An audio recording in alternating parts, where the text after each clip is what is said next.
Welcome, everybody. Today's session is called Clutter Clearing, and this is a 3-session series. Today's the first one. The description is, in these classes, you will learn how to build your clutter clearing muscle, which will include techniques as well as the meaning we make of the items in our lives. Classes will be led by professional clutter clearer, Marilyn Mars.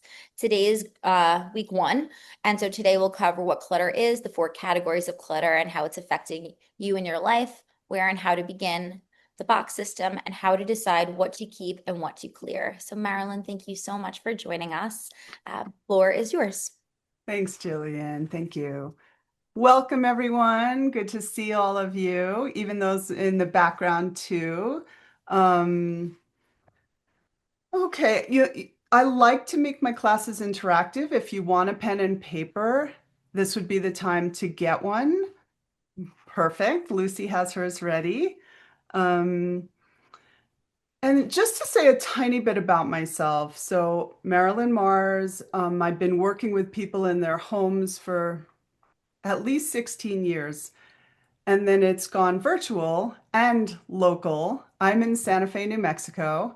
So I'm all the way out here, but I work a lot virtually too now. And one of the reasons I started teaching classes is because is such a thing for people, and to have like interactive groups, it takes the shame out of it. There's a lot of learning, there's a lot of support.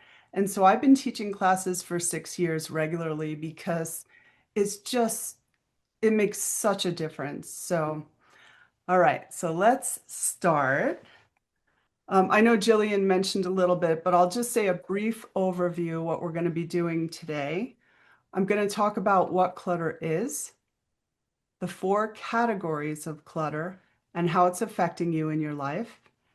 You're going to learn the box system, which is my favorite thing. And I found people have had the most success with that. We'll talk about how to decide what to keep and what to clear, and that will be ongoing over the next few weeks because it's not so simple all the time what to keep and what to clear.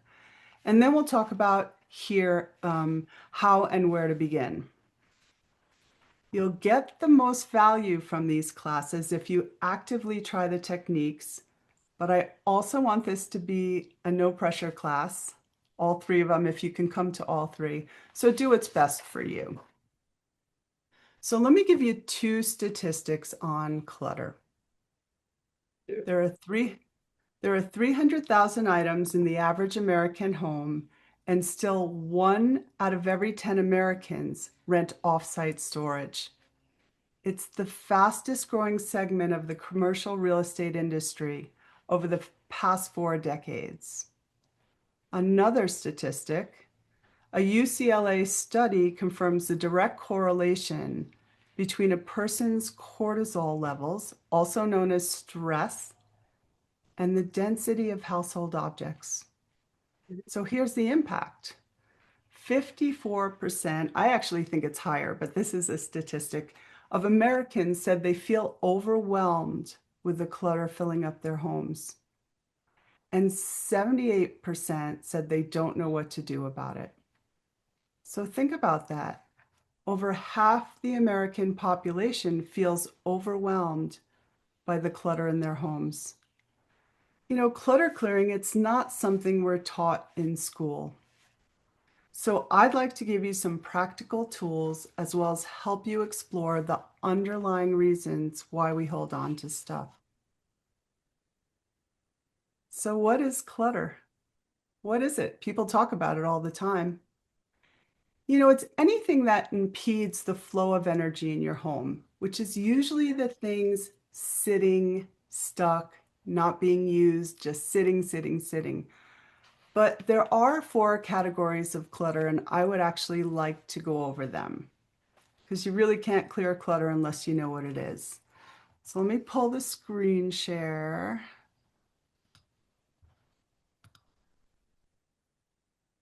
So the 4 categories of clutter are things you do not use or love, things that are untidy or disorganized, too many things in too small a space, and anything unfinished. I'm going to take this down. I'm going to go through them. So if you haven't had time to write them down, I'm going to go through all of these. So let's start with the first category, things you do not use or love. So imagine you just bought your dream home and you're about to move into it. It's empty. And aside from people, pets, and practical things like phones, passport, keys, computers, so I'm not talking about that stuff, what are 3 treasured items you know you'd pack up to bring with you? And write them down. What comes to mind?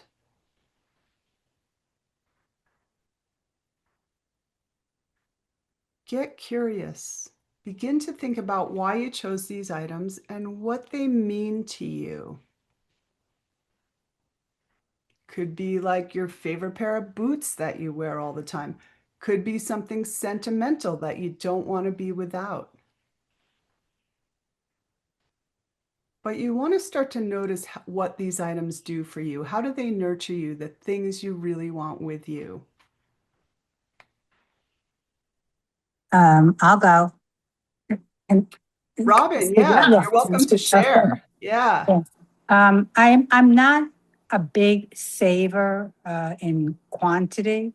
It's more about the quality of the things that I save, and the stuff that I save that I know that when I am no longer on this earth, my children don't. I don't think they want, but they're things that were in my childhood home.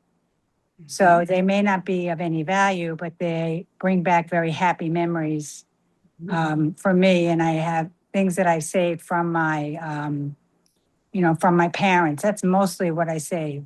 But I'm actually very good about throwing things out because we've downsized, over the years. But the things that I do try to save and I'm not ready to throw out are things that were part of my life when my parents were alive.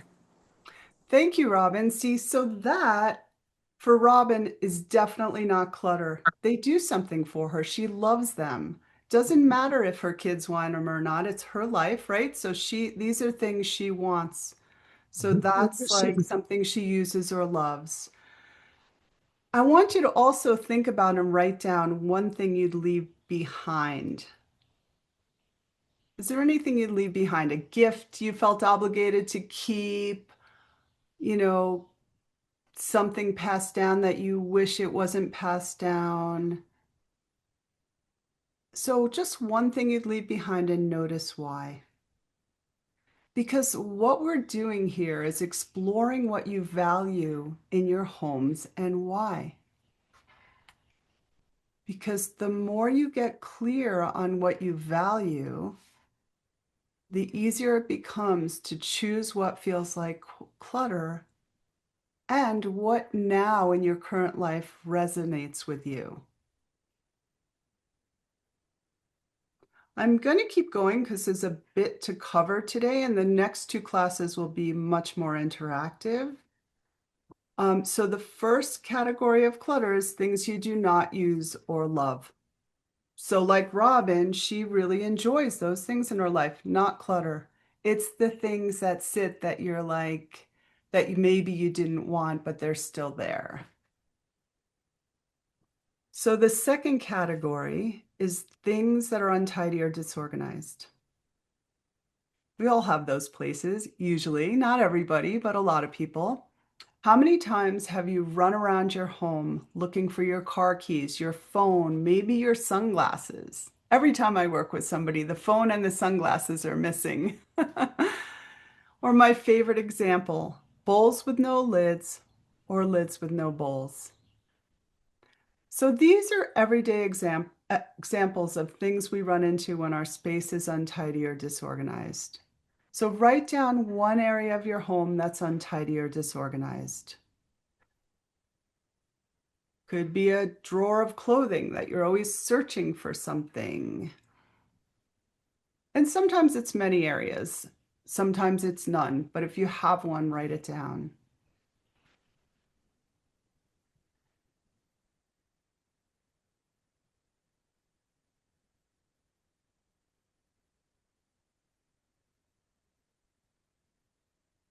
And then I want you to feel into what if that area was clutter-free and organized? Because a lot of what I'm going to do is like really tuning into how you feel. And I'll say more about this as the class goes on. How would you feel if that place was clutter-free and organized? So just start to tune into that.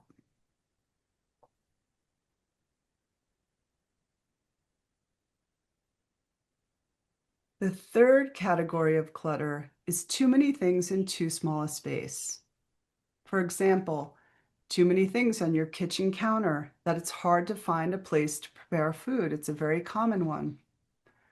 Maybe your bookcase is overflowing with books, but you're a book lover and you can't bear to part with your books. Another super common one. How about this? You take something out of your linen closet and everything falls to the floor. Maybe it's so packed that you're not even sure what's in there anymore. How might your day be different if your linen closet had just what you use and need? And if you have a guest needing sheets and towels, you open it up and you're like, oh, I have these right here. Feels good. Can you identify a space in your home that feels that way and write it down? Too many things in too small a space.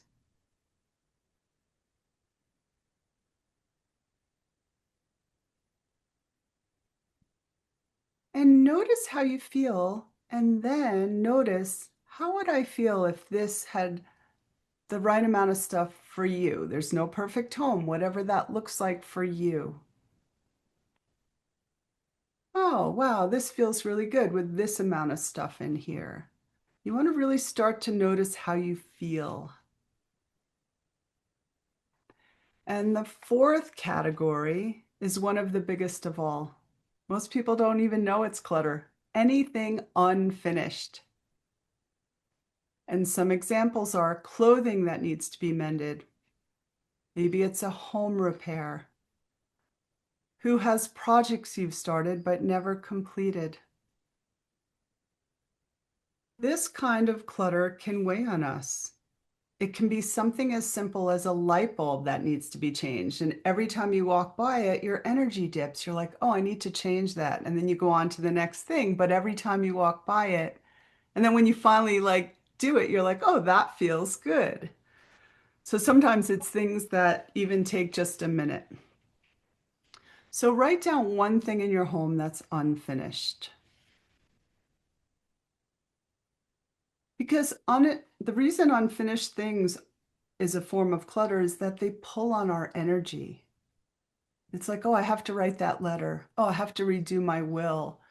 They're always like pulling on our energy.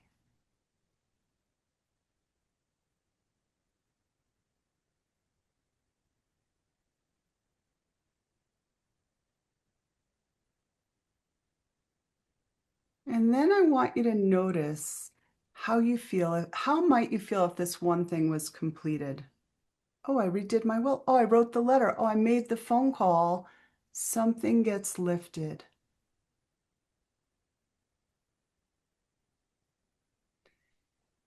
It's important to know what clutter is. So when you're going through your home, you can assess areas that you personally want to be different. It's your home. Like I said, there's no perfect home. It's like what my hope is that you just are able to be in your home and feel good in your home, whatever that looks like to you. Any questions on the 4 categories of clutter?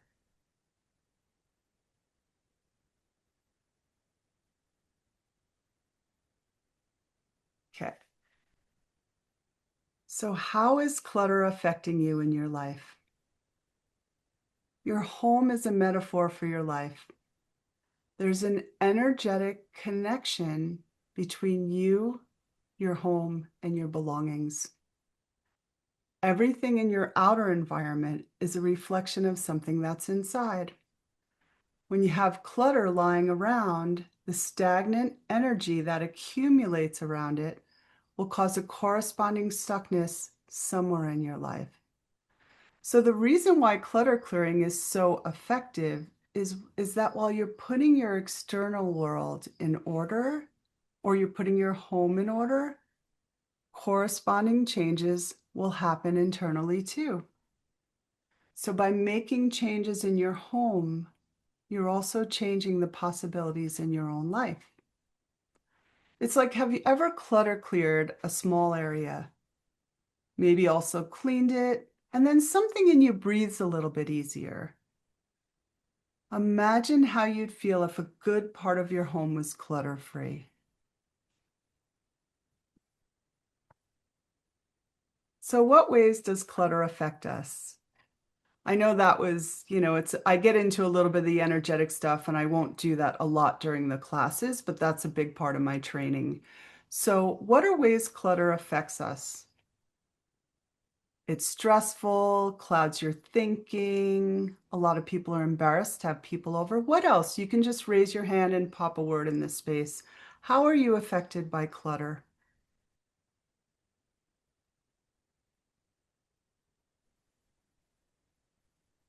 Is it hard to find what you need?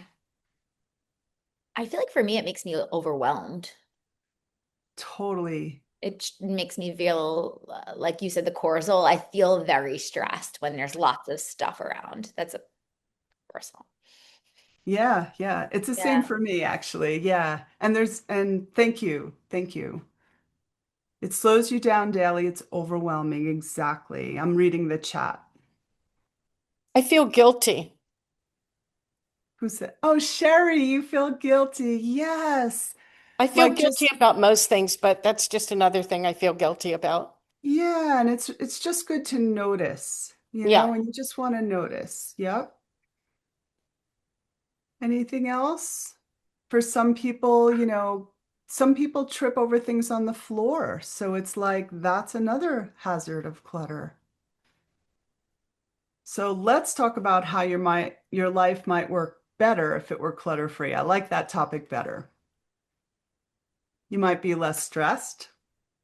Maybe there'd be no guilt, wiped off the plate. Maybe you feel lighter, think more clearly, you could find things when you need them. Anything else? How would you like life work better without clutter in it? Maybe you could sit back on your couch and be like, oh, it feels so good to be in this room. Lucy.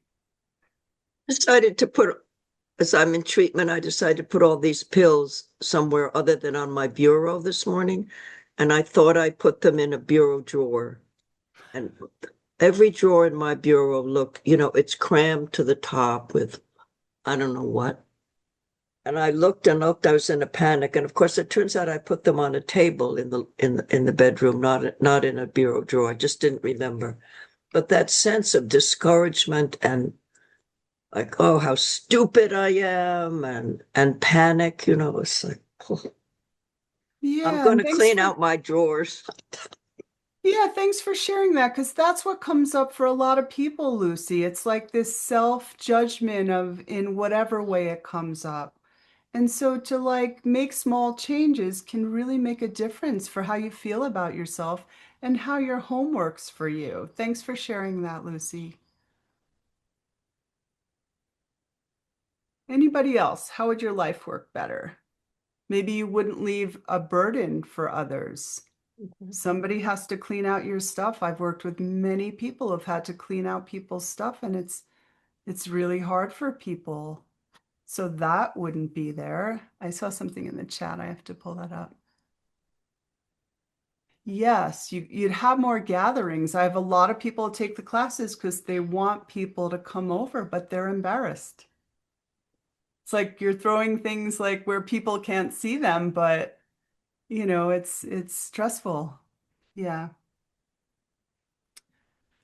Okay, so let's jump into the box system and which I'll talk about, and then I'm going to do a demonstration. So I'm going to talk about a couple of different techniques, and then I'll do a demo which will clarify things. So if it starts to get a little like, what is she talking about? Don't worry. Before you leave today, I'll have you know how to start and go about starting and Yeah. Okay, so the box system. So I personally like banker's boxes. I will show you why. But you can also use grocery bags or any kind of bin that works for you. I'm going to demo with banker's boxes and I'll show you why I like them. But if you have a small apartment, they're not ideal. So you'll see when I show the system, you can use what works for you. But boxes, they're like the bones of the system. They're your most important tools. They're not for storing your things. This is a system for clutter clearing. It allows most items to be handled only once and clear decisions to be made. Even if you're not sure on an item, you can still use this system. They're the same size. There's no like floppy lids, and the grocery bags sometimes are falling over and, get a little, but I mean, they're fine to use. It's just, this is why I like the boxes. And they're easy to store in between clutter clearing sessions. If you're like, okay, I'm really going to go for this, then you can use these ongoing. And you can place bags inside the box if I'll show you, but if you need to add more things to it, I'll demo that. It really can transform your clutter clearing experience. Like so many people I've worked with, they resist it. And then a couple years go and they're like, I tried the boxes, and it made a big difference. So I really encourage people to at least try it. So I'm first going to talk about what the boxes are used for, and then I'm going to talk about how to decide what to keep and what to clear. And then I'll do the demo. So there are 6 essential boxes in case you want to write these down. So this is what most people use. You don't need boxes for trash and recycle. I do that only if I'm working with somebody steadily in a big home. So you want trash and recycling nearby, because the idea is you're going to work in one area at a time and complete the area. So you want these tools nearby. Transit box is for anything that belongs in another part of the home. It's the only one that probably needs explanation. So if you're clutter clearing and you come across something that belongs in the kitchen, you're going to put it in the transit box. Otherwise, you're going to go to the kitchen, do the dishes, get distracted, forget your clutter clearing. So these are just tools to give you structure, because when there's clutter, it's it's hard to stay focused for a lot of people. Donation box is where you're going to donate things. Your to-do box or bag is like, say something needs to go to the cleaners. I don't recommend putting little pieces of paper in there that you'll never find them. So it's like, if something needs to get done that you're like, okay, and it's in the area and you don't want to go put it somewhere. And the dilemma box is like your maybe box. If something's really sentimental or hard to decide on, you put it in the dilemma box so it doesn't stop you from continuing on until you're ready to decide. So again, I'll go through this, so don't worry if that's not clear yet. Give you a minute to write them down.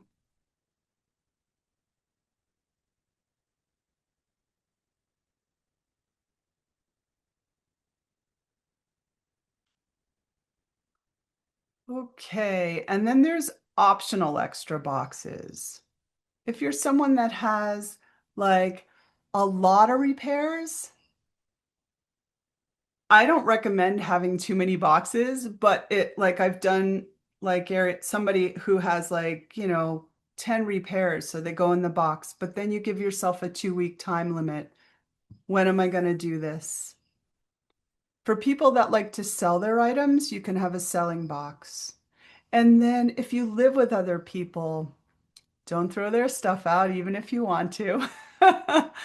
And so you just put their name on the box. If you come across their items, you put their items in the box, you bring it to them if you don't want it to live in that area.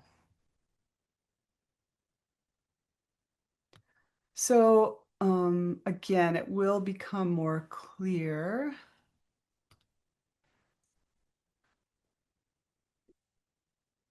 So any questions on what each box is used for? Okay, the transit one I'll explain again because that's the one that people forget a lot, but I'll demo that. So how do you decide what to keep and what to clear? I could give an 8-hour class on that, which I do in my classes usually. But anyway, I'm going to give you some basics to start to help you decide. Deciding whether you want something in your life or not, it's all about the meaning you give to the item. So you might be like, I love this, and it means nothing to somebody else. So you want to start to really think about what's the meaning I'm giving this item. But and then I want you to really start to pay attention to what's happening in your body. I'm going to give you 3 questions to help you decide what to keep and what to clear. Oh, I'll do my screen share again.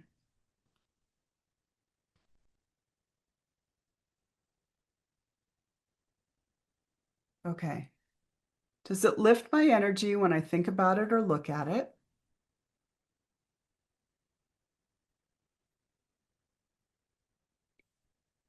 So you want to start to think, is it like, yeah, I really like this, right? It lifts my energy up. It's not like, oh, I don't know if I should keep it. Number 2, do I absolutely love it? So these are questions you can ask yourself as you're going through your items. And as the classes go on, I'll talk a lot more about how to decide.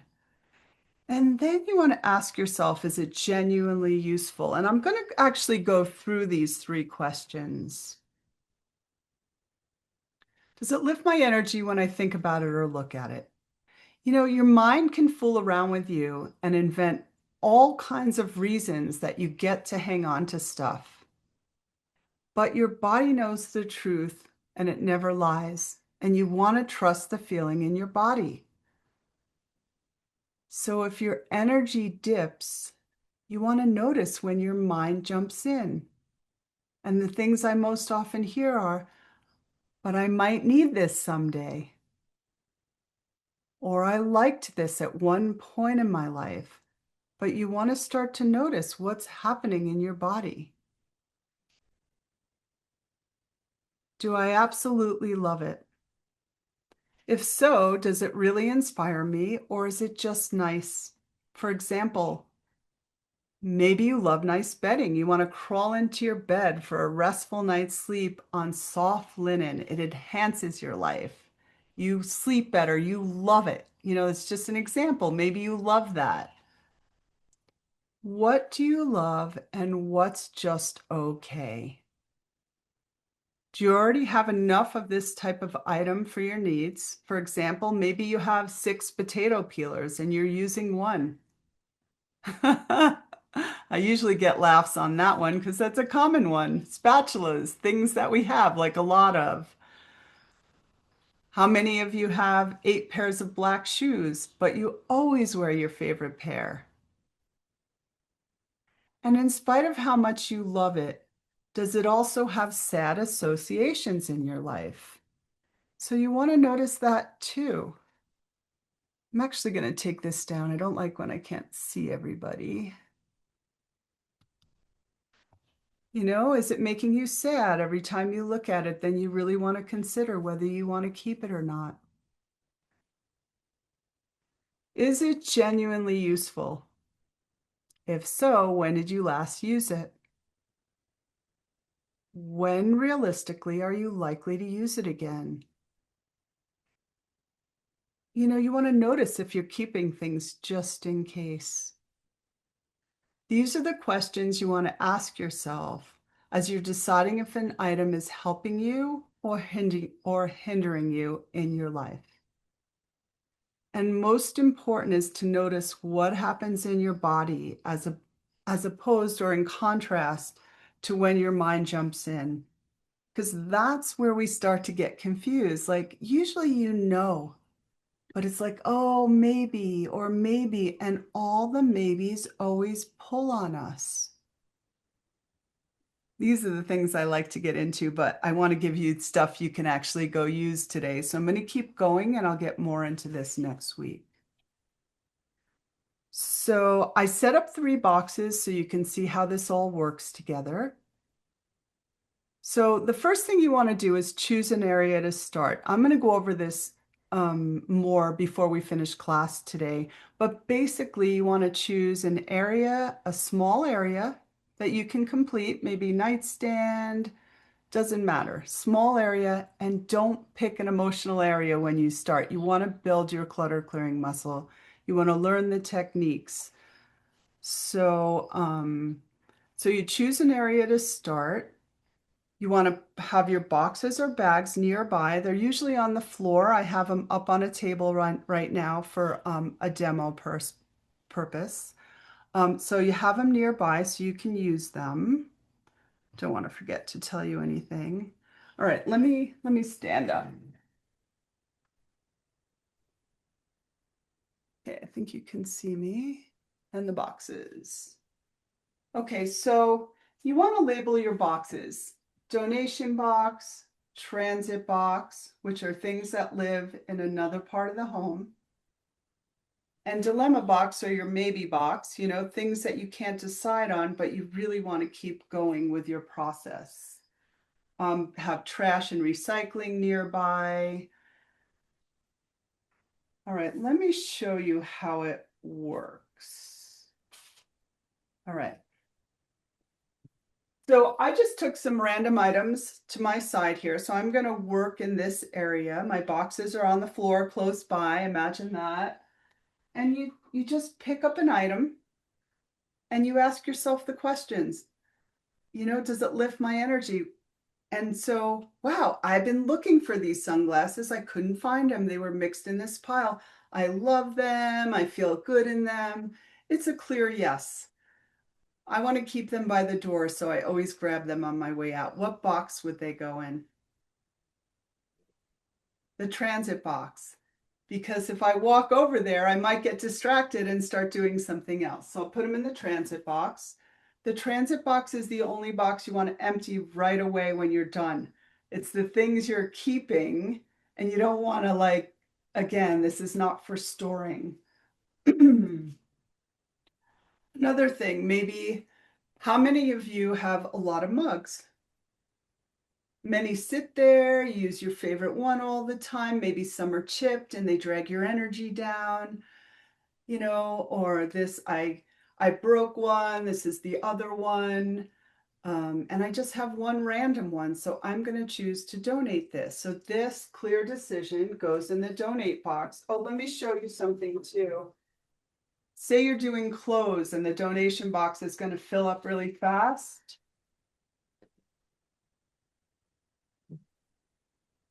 You put a trash bag in it, and as it fills, you can hold it up. And then you can tie it off and put it behind the box or by the door, wherever you're going to donate. So if you need more room, you can use the bags. Okay. Oh, I love this candle. It's so pretty, and but I got cats now, and I've had cats, and it's been sitting, and I'm never gonna burn this with my cats because the cats will go on fire. So you see what happens? It's like I like it, but I'm probably not gonna use it. I'm always gonna have cats. I like having cats. I'm gonna decide to donate. Then you'll have the easier stuff, which I always suggest people start. Maybe you have spices that are expired and you compost or throw them out. Go through your spices first if it's hard to get going clutter clearing. Some people like to start in the bathroom. Get rid of anything expired or you don't like. Maybe you have like a sunblock, but I bought it. I thought it was scent free. I don't like using it. I don't like the smell. So I either give it to a friend or I throw it out. I'm not big on throwing things out, but I'm also not big on you like stopping your clutter clearing process. So that's something you'll have to decide. So for now, I put it in the trash.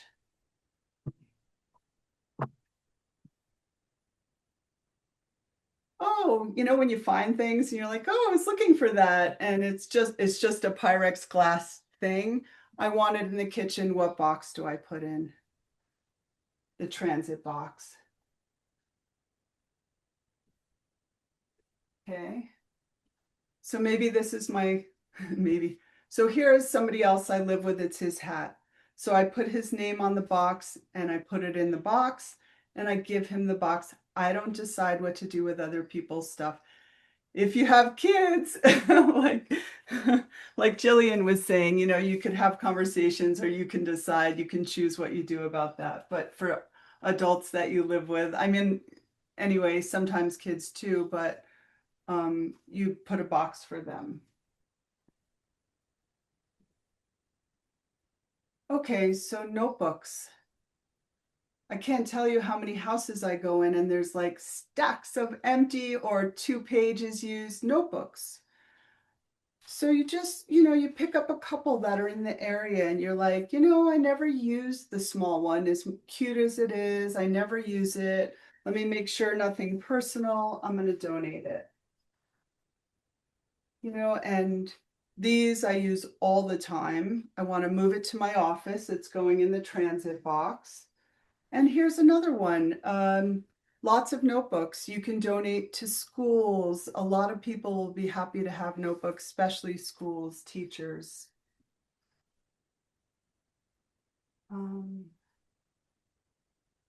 Okay, so this is something that's very sentimental to me, and I never use it. It's not really, I like it, but it's so sentimental. I don't know if I'm ready to let it go, but I don't want to stop my clutter clearing process. I want to keep going. So I'm going to put it in the maybe box, the dilemma box. And the more you clutter clear, decisions do become easier. And then you come back and revisit this after you've done some clutter clearing, because it does get easier to decide, because our memories live in our heart. You can take a photo of it. There's lots of different things you can do, but when you're starting out, it can be really hard to get rid of sentimental items. So you put it in the maybe box or the dilemma box. Here's another thing I come across a lot. It's like, oh, I really like that shirt, or I spent a lot of money on it, but every time I put it on, I take it off because it doesn't quite fit right. And so again, it's like, do I use it? Genuinely use it? No. Do I absolutely love it? I do love it, but it's not useful because it just, every time I put it on, it doesn't, you know, I like the fabric or the color or something's not right about it.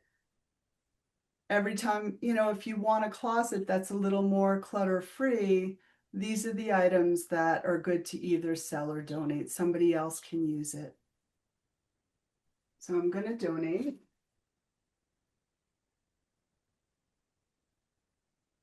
Okay, I'm going to do just one more thing because so who has loads of bags in your house? That's another thing I could give a 3-week class on. Is something about like bags and boxes. It's like, oh, that tin is so cute, but then it sits there collecting dust and you have to take care of it. So my energy kind of drops. Or so many bags shoved on the side of the refrigerator, or, you know, all piled on top of each other, and you're always using the same ones. It's another good place to start. Go through your bags. But if you're very attached to bags, don't start there. So anyway, this is the box system. Let me sit down and see.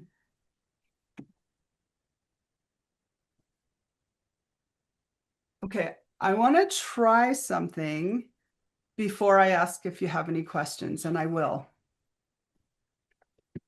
All right, so close your eyes, play with me. Remember that, and if you had joined late, I had asked you to like think of an item that you really loved. Remember the items that you'd pack up to bring with you if you were moving into your dream home? Imagine you're holding one of those. So if you've just joined, imagine you're holding one item that you really like, that you want in your life. And I want you to notice how you feel. What happens in your body? Do you feel uplifted, happy, peaceful, inspired? Just notice how you feel. I want you to notice when something is a clear yes that you want it in your life. Now imagine you're holding one of the items you'd leave behind. What's the feeling in your body when it's a clear no? You don't want it, but it's still there. And then I want you to notice what all the things that are a maybe. I might use this someday. I didn't finish this. I need to finish this. All the forms of clutter that we talked about. It kind of drains and it pulls on you. And this is the key. You can open your eyes. This is the key to choosing what you want in your life and what you don't. Now, it's not always easy to let go, and that's fine. And don't let go of things you're not ready to yet. Start with easier areas. So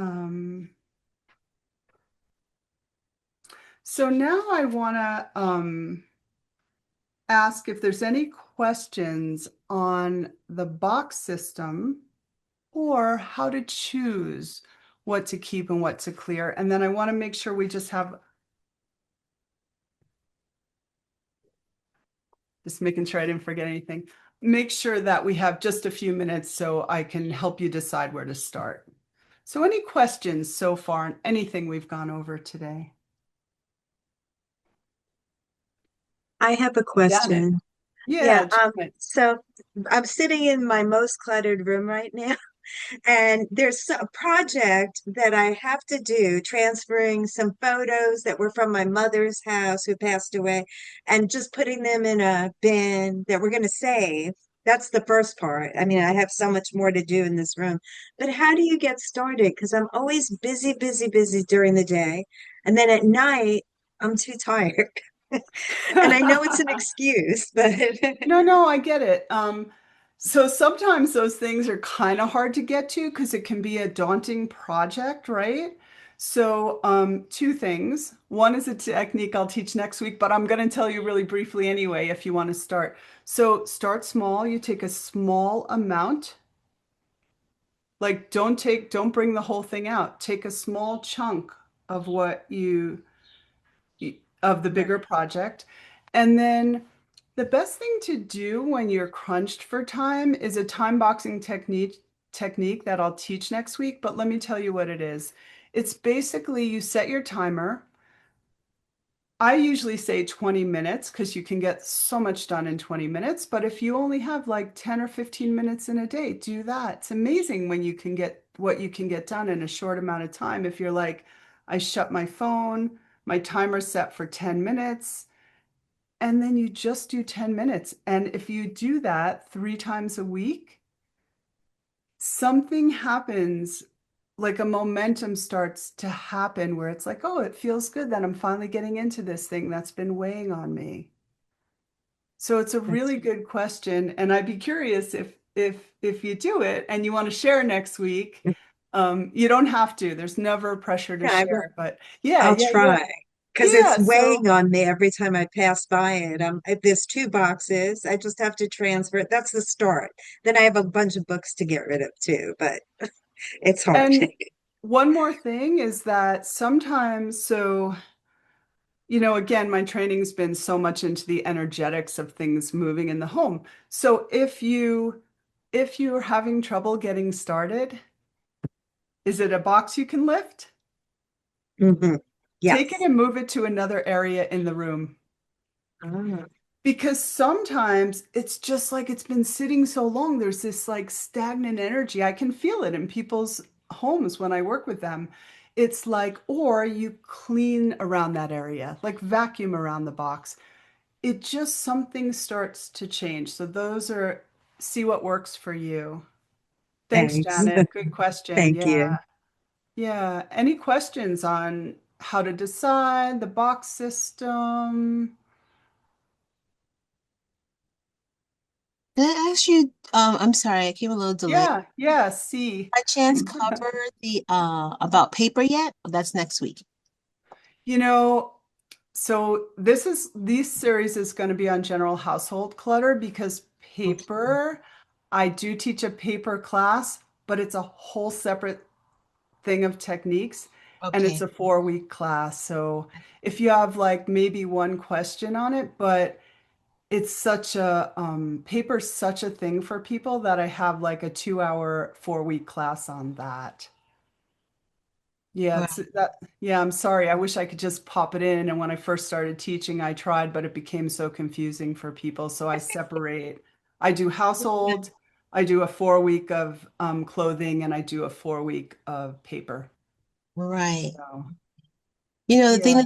that got caught in is that I live in a studio, so I really don't have that much space.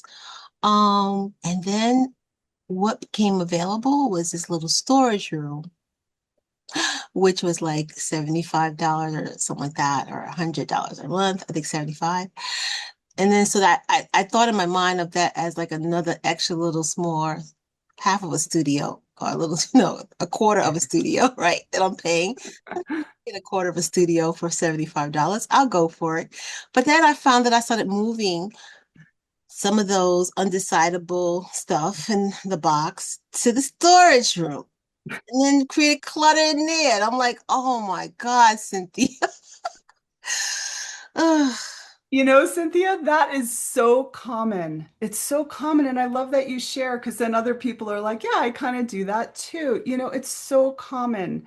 It's like until we start to become aware, oh, wow, I'm really filling that space. I thought I would use it for this. But it's beautiful that you are aware of it because then you can start to make a change. You can't make changes unless we're aware. And hopefully, I don't, did you miss the beginning? You could watch the recording and see, like, oh, okay, Right. maybe I I'm could gonna do try that. some of the things. But Yeah. thanks for sharing that, Cynthia. Thank you so much, Marilyn. Yeah, Robin and then Lucy. So as you're speaking, I'm actually decided to clean out my drawers. I love that. So is clutter different from organization? Oh, yeah, that's a great question. It is. It actually is. Okay. Um, Clutter are the things you do not want in your life anymore. Hmm. It's like those 4 categories. Right. Organizing is finding a home for the things that you actually want to keep.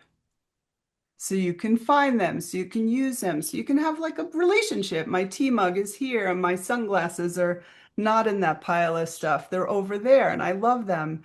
So again, clutter, things you do not want, and organizing are the things that you keep. And it's very hard to organize if you have a lot of clutter. So Right. clutter clearing usually needs to happen first. Right. Yeah, But is great. it okay? Is it okay? No matter where I've ever lived, I've always had a junk drawer, and my top dresser drawer has always been like the messiest of all that. So that's what I'm organizing right now. But it's okay to have a junk drawer, right? Just to throw I junk in. Okay. I actually encourage a junk drawer. I'm Okay. like, So have one big junk drawer where you don't know what, but then every certain amount of time, whatever feels good to you, clean it out, go through it. right. So Yep. yes, have whatever you want to have that is works for you. Because sometimes you're like, oh, I'm not ready to decide on this. I'm putting it in here.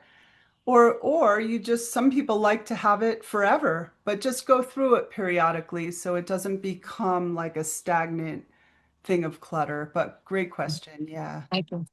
Yeah. I love that you're clutter clearing right now. I'm doing it right now. Nancy and I'm sorry, Lucy and then Nancy. Well, thank you so much because with my panic this morning about the pills where I put them, I saw that every drawer in my bureau was a clutter. And I've been saying for many months, I've got to take care of the sock drawer. So this afternoon, I'm going to set aside 20 minutes and tackle I mean, you've helped me understand that I don't have to do the whole thing. I don't have to be so depressed that I do nothing. I can start small. I mean, it's so obvious, but You know what? It's not obvious. And that's why I teach this. And Mm, that's why all of your input is beautiful because everybody's like, it takes all the shame out of it. We all have homes that have gotten whatever. And it's like, so it's beautiful, a little bit at a time. I always recommend staying in one place, but I have people who move around their house and that works for them.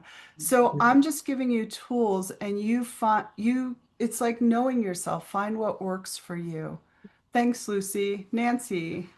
I just wanted to say you had mentioned, how you feel when you have certain things you want to keep and things you want to give away. I just was doing, my church was asking for people to donate stuff because they were going to have a tax sale. So I had bags that I wanted to get rid of. And I had a bag that I had gotten when I was in Paris with my ex-husband. And I had this bag for I don't know how many years now. And I saw it and I was like, why am I holding on to this bag? I don't want this bag anymore. Like, because I'm no longer married. And it's like, even though it's from Paris and it's a bag I bought in Paris, I felt like I'm giving this away. This is something I don't need to hold on to anymore. And I felt okay doing that. Whereas I had another bag that my mom had given me and my mom has passed, and I could not give that bag up. I had this emotion to the bag that I had to hold on to. And that's a beautiful example of listening to your body. I don't know if everybody saw, but Nancy, you're like, wow, I don't need this one anymore. And then the Mm-hmm. one from your mom is something that is sentimental to you. Mm-hmm. And um, the Paris bag at one time meant something to you, but it's a time of the past. Mm-hmm. So that was a clear decision. I don't need this anymore. So, sometimes we hold on to things because it's a memory from the past, and there's nothing wrong with that. It's when you've moved on that you're still holding on to those things. Thanks for sharing that, Nancy. We only have like 3 minutes, so I wanna make sure I don't forget anything. Okay, so everything I've talked about so far today is to prepare you to clutter clear. Some of you have started, which is fantastic, or in your minds. So the first thing is you choose an area to start. You want to start with a small area with very little emotional attachment. Don't start with your most emotional area. You want to build your clutter clearing muscle. Try to choose an area you can complete, like your nightstand, maybe a bathroom drawer, your sock drawer. Start into a project that's been weighing on you, like the photos. Sometimes the top of the washing machine, or a shelf in the refrigerator can feel good. And then set up your boxes nearby or your bags. Label them. Have a trash bag and a recycle bag nearby. Roll up your sleeves. Put your red lipstick on. I put it on for the demo. And then begin. And as you go through your items, you want to just notice if it's helping you or hindering you in your life as you decide what to keep and clear. You are not allowed to judge yourself. Did everybody hear that? It's just notice.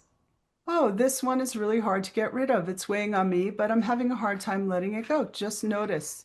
Get rid of the easy and obvious stuff, expired things, things like that. If you get stuck anywhere, skip over it, bring it next week because I leave time in the beginning of next week to share, if you want, how things went for you. So, what's the most important thing? Haven't told you yet. The most important thing is to step back and acknowledge what you did do. It's so important to celebrate your successes. Please don't forget that part. because that's what's going to keep you going on to the next thing. Because a lot of people are like, oh, there's so much to do and I only did that little. Doesn't matter. You know, when you start any kind of program, a walking program, and you walk half a block and you're like, oh, I did my half a block. You know, so it's the same with clutter clearing. Look at it before and look at it after. And just be like, high five yourself. Mhm. Go into the mirror, high five yourself with your red lipstick on. And then if you have time, you choose another small area and do that. So it's great if you can try the techniques. As you can see, a lot of learning happens as people share their process. Next week, I'll go over a few more techniques and start to begin why we like getting to the underlying reasons why we hold on to stuff, because that's really where people get stuck, but you've got to start somewhere. So I know we're at time. You guys have been so great. Thank you so much. I really appreciate all of you. Thank you Thank so you. much, Marilyn. This was wonderful. Thank you, Marilyn. Thank you. Good Thank to see you, you. Thank Sherry. you. Let's be in Thank touch. you. Thank Bye, you. everyone. Forward I hope to to see next you week. next That's week. great. Thank Bye. you. Have a good Thanks. weekend. Thank Okay. you.